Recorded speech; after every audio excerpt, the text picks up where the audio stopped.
oluvannyuma lw'Omutendesi Mohamed Kiseka okubeera mu mitambo gya ttiimu ya Tooro United ng'enezannyira mu liigi y'eggwanga ey'okunttiko eya Star Times Uganda Premier League ennaku 68 zokka, ttiimu eno emugobye olw'okulemererwa okutukiriza ebigendelerwa byayo.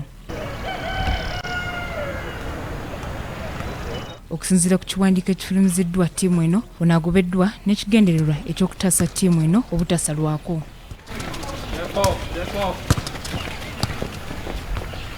Kiseka yegatta ku ttiimu eno ku ntandikwa y'ekitundu ekyokubiri ekya liigi ya sizoni eno, ono nga badde mu mitambo gya ttiimu eno mu mipiira 9 ng'awanguddeko 2 okuli ogwa Police FC ne Wakiso Giants, n'akuba emipiira 5 n'agwa amalire ga mipiira 2.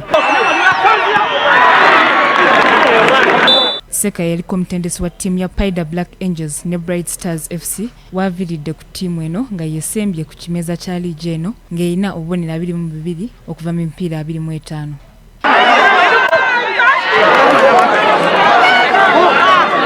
Kiseka yasembayo okubeera mu mitambo gya ttiimu ya Tooro United ng'ekuba SC Villa ggoolo emu ku bwereere, era ttiimu eno esuubira okumusikiza omutendesi Angelo Renyes. Mayinambalirwa, BBS 35 Agesibi.